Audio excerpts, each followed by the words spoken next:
नमस्कार दर्शकों, जैसे कि अभी हम आध्यात्मिक प्रदर्शनी में मौजूद है। आप देख सकते हैं मेरे पीछे आध्यात्मिक प्रदर्शनी लगाई गई है, उसमें सारे वेद शास्त्र वगैरह सब रखे गए, सभी धर्म शास्त्रों के जो बुकें है वो रखी गई है। और यहाँ पर संत जी के अनुयायी है, वो जो भी श्रद्धालु यहाँ पर जगत के पुण्यात्मा है या भगत जो भी आता है, उनको जो शास्त्र में प्रमाणित है वो सारी चीज़ें उनको दिखाते हैं और उनकी जो शंका है उनका समाधान करते हैं। आप देख सकते हैं। और अभी हम आपको ले चलते हैं जहाँ पर चर्चाएँ चल रही है और आगे बताते हैं कि आखिर वो लोगों को क्या समझाते हैं और मतलब उसके माध्यम से क्या मैसेज देना चाहते हैं, है ना।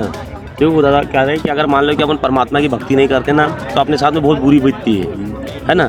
अगर हम भक्ति तो कर रहे हैं, कोई पूजा पाठ कर रहे हैं, वो पूजा पाठ अगर हम कर भी रहे हैं तब भी बुरी बीतती है, और अगर हम सच्ची भक्ति नहीं करते तब भी बुरी बीतती है। जिसके अंतर्गत अपने को बताया गया है, अपने शास्त्रों में वर्णन है, जैसे मार्कंडेय पुराण है ना, पढ़ लेते हो आप पूरा है ना। ये मार्कंडेय पुराण में कुछ विवरण है, आप जी को दिखाना चाहूँगा मैं। जैसे अगर आप भक्ति नहीं करते हैं, देखिएगा, अगर आप पूजा भी कर रहे हो, कहीं भी देवी देवताओं की पूजा कर रहे हो, आने की साधना सही नहीं कर रहे हो, कर तो रहो, बल्कि शास्त्रों के आधार पे नहीं कर रहे हो, तो मनमाना आचरण कर रहे हो, तो उससे अपने को ऐसे घोर नरक में अपने को यमराज के दूत मारते हैं, नरकों में डाला जाता है। हम पूजा तो कर रहे हैं, बल्कि शास्त्र है, अगर शास्त्र विरुद्ध कर रहे हैं तो उसका अपने को ये नुकसान होता है। देखिए इस नमस्कार दर्शकों, जैसा कि अभी आपने देखा यहाँ पर जो प्रदर्शनी लगाई गई उसके अंदर संत जी के अनुयायी जो जगत की आत्माएं आती है, यानी जगत के लोग, उनको मतलब शास्त्र के अनुसार जो भक्ति करना चाहिए उसके बारे में किस तरह से समझाया आपने देखा। अभी हम आपको और आगे की जानकारी देते हैं। नमस्कार सर। नमस्कार सर, क्या नाम है आपका? बलराम दानिलकर। सर, कहाँ से आए आप? महाराष्ट्र अमरावती। सर, अभी यहाँ जो समागम चल रहा है, आप भी आए, क्या आप संत जी से दीक्षा प्राप्त कर चुके? नहीं। सर, कैसा लगा आपको यहाँ पर? थोड़ा पर अच्छा लगा है। सर, जैसे आपने भंडारा भी किया होगा यहाँ पे? हाँ, बढ़िया है। सर, वहाँ पे कैसी व्यवस्था थी? अच्छी व्यवस्था थी सभी। सर, अभी जो आप आध्यात्मिक प्रदर्शनी में बैठे हैं और आपको यहाँ संत जी के अनुयायी कुछ प्रमाण दिखा रहे हैं, कैसा लगा आपको? थोड़ा पर समझ में आ रहा है। क्या क्या समझाया उन्होंने? मतलब जो अपने को जन्म मिलता है वो 84, ये उसके बाद ये मिलता है अपने को। उसके बाद में जो अपने को गुरु बनाना चाहिए बोलते हैं, तो उस हिसाब से गुरु होना चाहिए, एक तो प्रकार होना चाहिए वो सर। इन्होंने बताया कि गुरु बनाना चाहिए, तो क्या आपको ऐसा लगा, सही लगा कि गुरु बनाना जरूरी है? हाँ, सही लगा। तो मतलब क्या क्या समझ में आया आपको?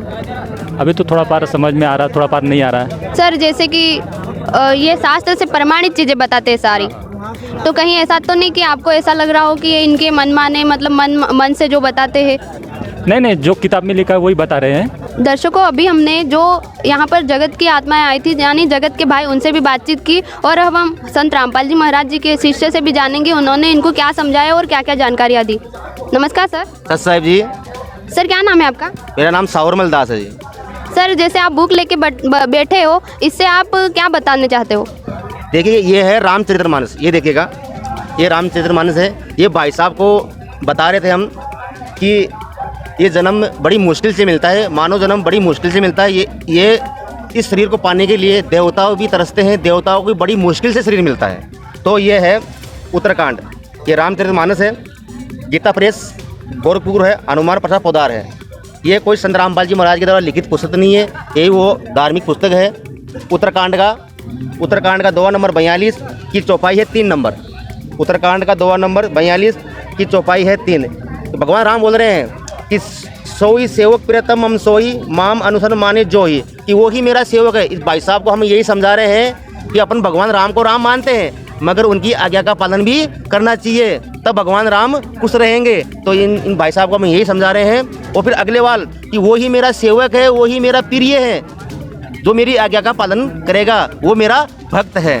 तो आगे हम बता रहे हैं भाई साहब को कि बड़े भाग मानुष तन पाया, सुर दुर्लभ सब ग्रंथि गावा, साधन धाम मोक्ष कर द्वारा, पाई न जाई परलोक सवारा। कि ये शरीर बड़ी मुश्किल से मिलता है, जो अपने परमात्मा का दिया हुआ शरीर है, बड़ी मुश्किल से मिलता है। और यह शरीर देवताओं को भी दुर्लभ है, मतलब बड़ी मुश्किल से मिलता है। और इस शरीर को पाने के लिए देवता भी तरसते हैं। अब आप बताइए, अपना जीवन नष्ट कर देते हैं भाई साहब, जरा समझिए कि इस शरीर को पाने के लिए देवता भी तरसते हैं। और साधन धाम मोक्ष कर द्वारा, क्योंकि ये ही इसी के माध्यम से अपना मोक्ष होगा और परमात्मा को प्राप्त कर पाएंगे। ठीक है भाई साहब। सत साहिब। धन्यवाद सर। सत साहिब। दर्शकों, अभी आपने देखा, हमने संत जी के अनुयायी और जो जगत के श्रद्धालु आए थे उनसे बातचीत करके देखा। आपने सुना होगा किस तरह से संत जी के अनुयायी सभी श्रद्धालुओं को समझाते हैं कि हमें भक्ति करना चाहिए। मानुष जन्म दुर्लभ है, मिले न बारंबार, जैसे तरवे से पत्ता टूट गिरे बहु न लगता जा। उनका कहना है कि मतलब भक्ति करना जरूरी है और किसकी भक्ति करना चाहिए वो भी बताया उन्होंने। धन्यवाद।